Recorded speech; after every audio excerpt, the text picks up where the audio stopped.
Hey guys, it's Courtney, and I am here with 5 cards, 1 kit using the Create and Inspire September 2020 card kit. So here's a quick look at the contents in case you missed the live. We have some embellishments by Trinity Stamps, Easy Light by Pear Blossom Press. We have a 4x6 stamp set. This is called Haunted, and this is the images. And we also have a 3x4 stamp set, which is the sentiments. That's the Haunted Greetings. We have some foam squares for our easy lights. We have 2 pieces of pattern paper, 1 black, 1 white. We also get 2 pieces of the Nina Solar White 80-pound cardstock, 2 pieces of heavyweight black cardstock, as well as a piece of vellum. Now this month we do have an add-on. It is a paper pack. This paper does not come in the kit. This is something that you can purchase in addition or on its own, and they're all black and white. So you can see that one side is the black on white and the other side is the white on black, but it is pretty much the same images. We also have a sheet of the cut aparts, and again, same for the black and the white. And you get 24 double-sided sheets. So let's just jump right into the first card here. I'm going to make a shaker card. I'm taking one of the pieces of the pattern paper from the kit, and I'm using a stitched rectangle die just to cut out the center of it. This will be my shaker window, and that way I'll have a frame with these spider webs. Now I am going to use a piece of the vellum that comes in the kit. You can certainly use acetate if you want to totally see through it, but I kind of like the kind of frosted look. This is fairly thin vellum so that you are able to see through it. I find that especially when I use the easy lights or a shaker card, the thinner the vellum, the better, because you can still obviously see through it. So I am going to start off by just adhering this vellum down to the back of my window here. I'm using some Tombow Mono Multi Glue, which I'm sure you guys know by now is my glue of choice. And I'm just going to lay that on there flat. Next, I can adhere my foam tape. Now, the kit does come with foam squares, but I figured being this is a pretty simple shape, I'm just going to use some foam tape here. You can definitely do 2 layers of this, but I only did 1 just because I don't like a ton of bulk on my cards, which you guys probably also know. Now, I'm going to leave the backing on the tape for now, on the foam tape for now, while I put in my embellishments. Now this embellishment mix, like I said, is from Trinity Stamps. It's a little bit of everything. We have some Happy Halloweens in there. We have some little skull and crossbones, some pumpkins, some regular clear embellishments. We have some spiders and bats. There's all sorts of things in here. Perfect for Halloween. So once I have those down there, I can remove the backing to my foam tape. Now you can see that I have my finger down right there in the center, and that is just in case the foam tape or the backing gets a little stuck and my sequins don't go flying, which I've had that happen, and then you're picking them up for weeks. So I'm just going to lay my card base down on the back of that, and there we have our shaker. So for my sentiment, I'm just going to add a Heat Emboss sentiment strip for this one. I am treating my black cardstock with my anti-static tool, stamped out one of the sentiments from the 3x4 stamp set onto that with some Versamark ink, sprinkled on some white embossing powder, and then I can go ahead and heat set that. Now you can see the anti-static tool that I have leaves a lot of residue behind, a lot, as you can see. So I can wipe this off with a microfiber cloth, but you want to make sure that your embossing powder is completely cooled down before you do this, or else you're just going to kind of wipe it away. So only give it like 10 seconds or so, and then you can just wipe off that residue, and then I can trim this down into a strip. And I want this to go right across my little shaker window there. So I kind of had to play with the measurements, make sure that it fit correctly, and then I'm going to glue this flat down with my Tombow Mono Multi Glue again. You can pop it up, but again, we already have a ton of dimension on here. So in order for this to fit in an envelope nicely, I just glued it flat. And that is the first card.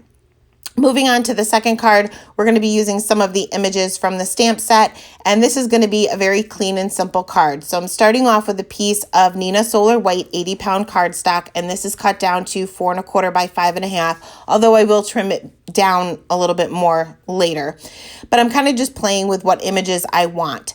So I'm going to stamp out this witch's hat first. I'm using some blackout ink by Ink on 3 because it is a Copic safe ink, and I want this to be in front. So I'm going to stamp and mask that first. I'm just going to take some full stick Post-it note tape here. I'm not doing any ink blending or anything in the back, so I'm not worried about using, like my Simon Says stamp masking paper. But I went ahead and fussy cut that out, and then I can line that up directly on the image and move on to the next image. And this is the, oh my goodness, I was going to use the witch's broom, and I ended up using the cauldron, I think it's called. I could be wrong, but I want this to look like it's a little bit behind the witch's hat. So I went ahead and stamped that out as well, and I don't have to bother to mask that. Now I have a little bit of a bubble there because we have some open space. If you have a bubble, and you can see that I have a little bit of a smudge there, and that's where that air bubble was. Just slightly lift up your stamp, but don't totally remove it, and let that air out, and you should be able to stamp it fine after that. I'm going to color it black anyway, so it really doesn't matter. So I did leave the coloring in here just so that you guys can see how I colored this, and I'm going to be using some cool grays and my black marker for both. I'm going to start off with the witch's hat, and I'm going right in with my black marker. I'm going right in with my darkest color because the grays blend beautifully together and I don't have to worry about getting my paper saturated first. So I'm adding this on either side of the hat because it is a round object, but I'm also adding a little bit of kind of some random areas, and this will give the hat some texture. So you can see that it's bent on the top, so I'm adding a little bit of a flick line there and additional shading. Also for the base of the hat, I guess you would call it the base. I don't know. I'm just adding a little bit where it's kind of slit because it's kind of, I guess it's like an older hat maybe, and then a little bit on either side. Then I can blend that out with my cool grays. I used my C7 as my darkest gray, my C5, and then for my highlight, I'll be using the C3. And you'll notice that I don't have a whole lot of highlight area left over, and that's fine. I want this to still appear black, but even a black object still has highlights. Same with the white object still having shadows, a black object will still have highlights. So moving on to, I'm going to use the same color combination for this one as well. And again, it's a round object, so I'm concentrating either side, having the shadows and keeping a pretty strong center highlight for this. Now, because I'm using the same color combinations and my darkest is black, this is almost going to turn into a no line coloring type of deal because I'm going to lose that black outline of the image. So I want to make sure that I'm putting shadows in places so that you can kind of tell what is what. So in order to make it look like there is two separate objects here, I'm making sure that I don't put two areas that I use the black or the C7 next to one another. So I'm avoiding putting the darkest areas for the hat and the darkest areas for the, I'm going to call it a cauldron because I don't know what it's called. I should have Googled that. And I should really know because I drew the stamp set. But anyway, I'm just avoiding putting those areas directly next to each other. And that way you'll really be able to tell the difference between the two objects. Now for the little handle, I guess you could say, I'm just coloring that in with the lightest color, but you can see that I also added a shadow where it would hang over the rest of it. For the band across the hat, I'm going to switch over to some greens. And again, I'm just adding a little bit of shading on either side. And for the little bubbles, I'm going to use the same color combination. And all I'm really doing is adding like a little C with the darkest color. I did skip the darkest mid-tone color just so that I had a little bit of variation. These bubbles are so tiny that you really can't fit 4 colors. You really honestly probably only need 2 or maybe even 1 if that's what you're comfortable with, whatever you're comfortable with. But I wanted a little bit of variation between the bubbles. Now these objects are kind of floating. I love clean and simple cards, but sometimes when you just stamp your object and a sentiment, it kind of just looks like your images are kind of floating. So I wanted to ground these images by adding a shadow. So I'm going to switch over to some warm grays just so that it doesn't blend in with the rest of the objects. And I kind of just scribble the color on and then move my way down to the lightest color, and this will kind of ground them. And this is also a great way if you're looking to start scene building with your cards. Start with a clean and simple card like this with only maybe 2 or 3 objects, ground them, work on those skills, and then gradually build up to a full scene. So once that is all colored, I am going to go ahead and trim this down just a little bit. I trim this down by a 1/4 of an inch. And I'm also going to take a piece of black cardstock and cut that just a little bit larger than my card panel, but a little bit smaller than my card base. You guys know the deal. I like to mat everything on black, and this card kit is perfect for me because it's pretty much black and white. So I'm going to stamp my sentiment there from the 3x4 stamp set with some VersaFine Onyx black ink. And this will take a couple of seconds to dry. Don't try to be patient. Don't do what I do normally. I didn't smear it this time, but I have before. So I'm going to adhere everything together, adhere my panel down to the black piece of cardstock and then onto my card base. That way I have a little bit of a black border as well as a little bit of a white border. And then I can finish off with some sparkle to those little bubbles with a Spectrum Noir sparkle pen.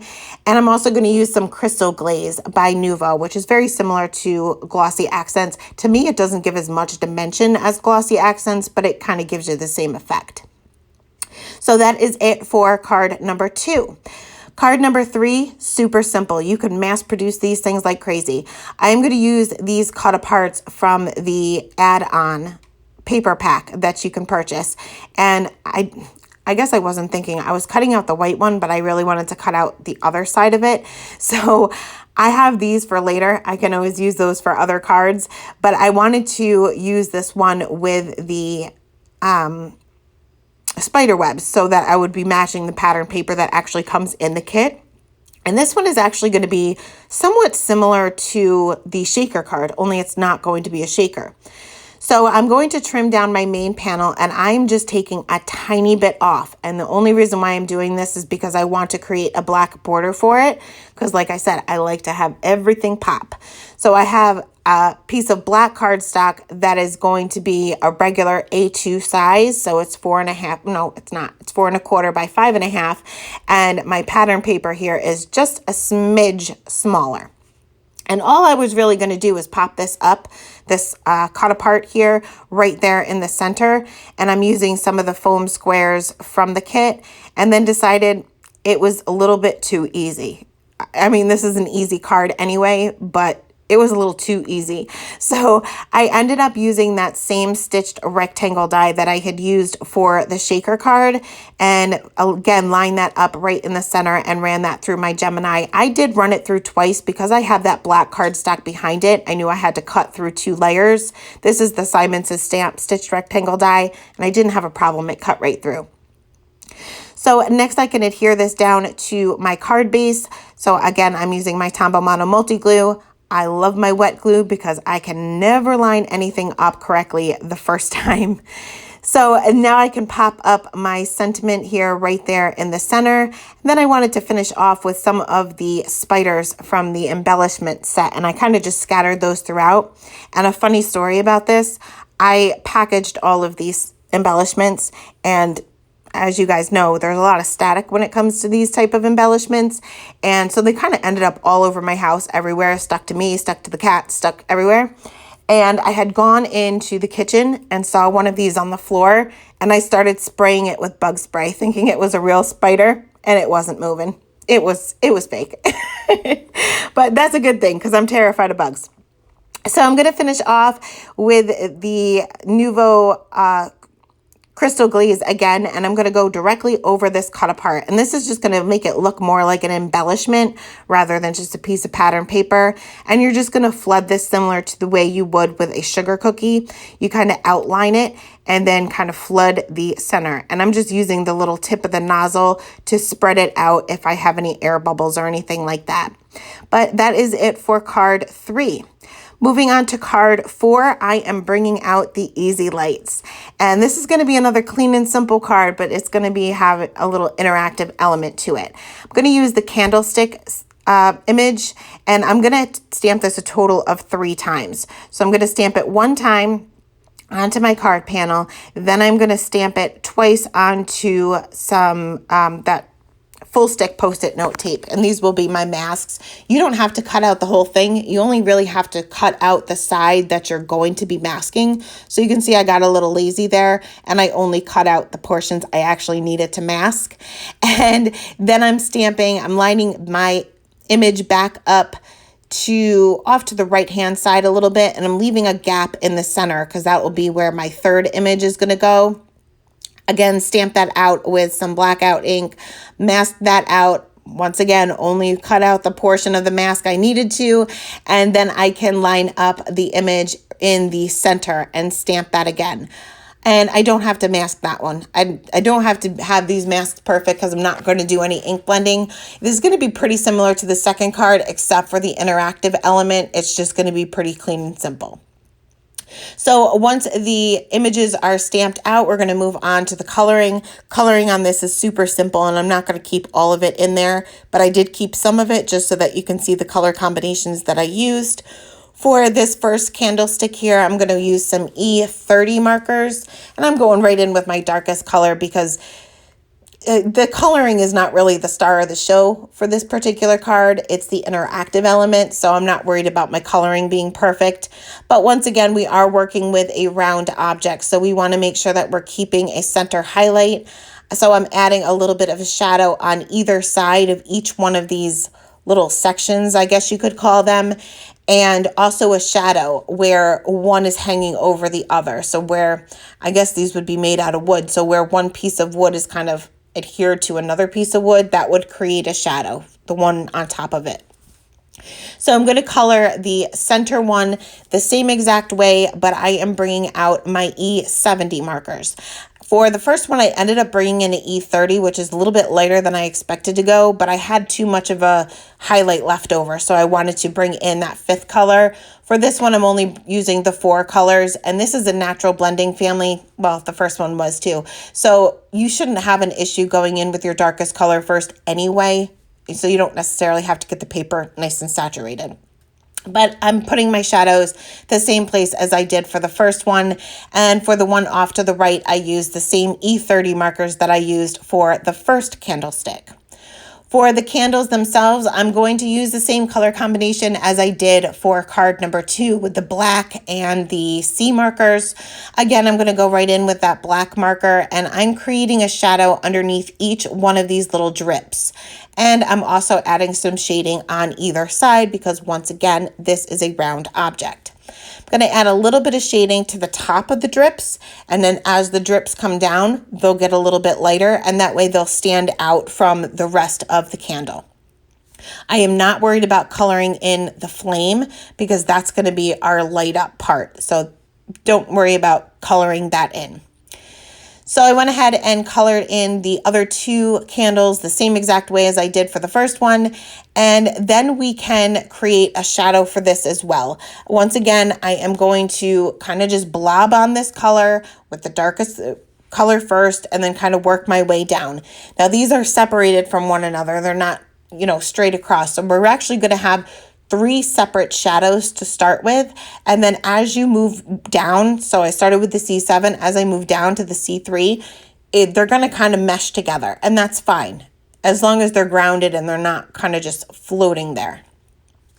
So once I was happy with the shadow, which they're easier than they look, a lot of people struggle with shadows. Don't overthink it, just blob on the color and you're good to go. So I needed to create openings for each one of these flames. So I'm going to use my craft knife. Now, I had this idea in my mind, but I didn't realize that I never use my craft knife except to kind of fix up errors sometimes, but I never actually use it to cut. And this thing is dull. I mean, this is really, really dull, and it's crooked for some reason. So I don't know whether I dropped it at one point. So I struggled a little bit, and I even tried to bring in my scissors to kind of fix up some of those areas, but that didn't work too well. So I did struggle with this a little bit. As long as you have a sharp enough craft knife, you should be fine. But I think mine is probably about 5 years old and I've never once replaced the blade. So it's dull. So it took me a few minutes, but once I got all of the little flames cut out, we can go ahead and assemble our card. So I am going to bring out my Easy Light. First, I had a few smudges I had to clean up, but I'm going to trim this down because once again, I'm going to want a little bit of a border. So I'm going to cut down little pieces of vellum for the back of these flames because you obviously don't want to see the light. You need some kind of barrier in between the card panel. So, oops, I did stamp my sentiment too. So I like to cut little strips of the vellum. I think that works great with these, and that way it'll kind of tone down the lights a little bit, but still hide the bulb itself. I guess you could call it a bulb.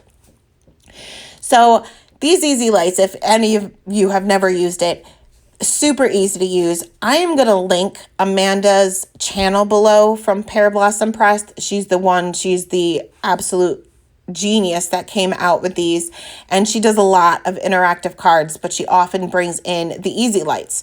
So if you want to see more of that, I'll link her channel below. I highly, highly, highly encourage you to check her out.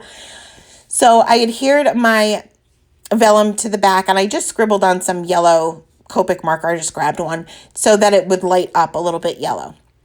So I pulled out my little tab and my battery came out, but I just put that right back in just as long as the plus side is up. You can see when you press the button, you have 3 little lights. So I'm kind of just playing with the placement. I wasn't sure where I wanted my button to be. Your button is right next to that little battery. So I'm going to use some very, very sticky double-sided adhesive. This is kind of like score tape. It might even be score tape. I don't even know what brand this is, but I've had it in my stash forever. So I'm going to use that because once that's down, it's not going to budge. Had a little bit of trouble peeling off the backing, but once I got that, I fit that right in the corner. Now, I like to use Scotch tape to kind of stick down all of these little wires. So I'm going to line one up at a time, and you'll be able to see the little bulb. I know it's very hard to see on camera. I just want to make sure that they're face down, and then I can tape each one of these down separately. I'm not worried about the rest of the wires right now. I just want to get the placement right, and then I can worry about the rest. So I'm going to stick these down with my Scotch tape, and then I just want to hide the other wires. It doesn't really matter where they are because you're not going to be able to see them. This is going to be face down, or yeah, I guess face down. Well, not really face down, but you guys know what I mean. It's going to be covered up. I always flip it around a million times just to make sure it's working and everything is lined up right. And then I can kind of just tape these wires down. They bend really easy. You can kind of manipulate them wherever you want them to be. So I'm going to pop up my panel naturally because we already have that dimension from that little battery pack. So once again, I'm going to bring out my foam tape, being I used a whole panel here. I didn't want to mess with the little squares. And you'll just have to, depending on what foam tape you're using, you'll have to see if it's as thick or thicker than the actual battery pack thing. Mine is a little bit thinner. So I did have to double up my foam tape. I prefer to take the backing off first, and then I'll add my second layer of foam tape, but do whatever makes you comfortable. Do whatever works best for you. So I went ahead and added another layer of the foam tape directly over the first. And then once that is done, I can remove the foam tape and pop that onto my black cardstock. That way I have a little bit of a border showing, and you'll see as soon as I pop that on there, I start messing with that light again, and it looks incredible. It looks good on camera, but it looks even better in person. So I wanted to, whoever this is going to go to, I want them to know that this lights up. So I'm going to just take a punch here that I've had in my stash forever, and that's still sitting on my desk from a previous card. And I'm just going to glue that down where that button is, and I'm going to take a white gel pen just to write the word push on there so they know what to do, and they know whoever gets this card knows that it is an interactive card. So love how this turned out. Love these Easy Lights. So finally, we are going to move on to the 5th and final card, and this is super simple. Another one that you can mass produce. I am going to treat my card panel, which is just black cardstock, with my anti-static tool, and I'm taking the spiderweb stamp from the stamp set, and I'm using my very disgustingly dirty Versamark ink pad If you guys don't know what I did, it was the Simon Hurley Create video from a few days ago. You'll see how my ink pad got that way. But I'm kind of just randomly stamping these around, but I'm leaving an open spot in the upper right hand corner. And I am going to take the holographic embossing powder that came in last month's kit because I love the way this looks on black cardstock. And usually the camera is just not going to pick it up, but because there's so many of them, it really did pick it up. I have my heat tool heated up for about 30 seconds or so before bringing that to my paper. And you can see the embossing powder melting, but you can't really see the full effect of it right now. But as I start turning the paper, you'll see different colors. And it has amazing holographic effect. I love this embossing powder. So you can see that we have all different colors there. Very difficult to photograph, but it's very pretty in real life. Now I tried to wipe up that powder from my anti-static tool. I did have a little bit of an issue because this is more of a glitter, almost like a glitter embossing powder. So I kind of had to mess with that a little bit, kind of like with the corners of it. But it is what it is. It shows up more on camera than it does in person for some reason. So for my sentiment, I am going to white heat emboss this little trick or treat from the 3x4 stamp set. Treated my black cardstock with my anti-static tool, stamped that with Versamark, sprinkled on some white embossing powder, and then heat set that. Once again, once that embossing powder has a few seconds to cool down, I can wipe that down with my towel to get off that residue. I'm using my mini tonic trimmer here, which I love for sentiment strips, and cutting this down into just a little rectangle. And I wanted to mat this on something because, I don't know, it just needed something. So I'm going to smush my Versamark ink pad onto this leftover black cardstock and just cover it with that holographic embossing powder. And here, being it's such a large solid area, you could really see the holographic effects on camera. I promise you guys this is amazing in person, but this is probably my favorite embossing powder of all time. And you can see what different colors and all that sparkle you get. So I'm going to trim this down just a little bit larger than that little rectangle that we have for the sentiment. That way I have a little bit of a border, but it doesn't take away from it too much. It just adds to it. And I'm going to use some of those foam squares from the kit to just pop that up onto that little holographic piece. And that's going to go right there in the corner. Before I do that, I do want to trim down my panel a little bit so that I have a little bit of a white border once I adhere this down to my card base. Just because I feel like, and maybe it's because it's on camera, because in person this is super sparkly and super colorful, but on camera it's not. These are very hard to photograph. So I guess I just needed a little bit of a border to it. So I trimmed it down and then adhered that down to my card base. I have a little bit of a white border showing, and then I can adhere my sentiment right there in the upper right-hand corner. But that is it for me today, guys. As always, I will leave the information as well as the supplies listed in the description box below.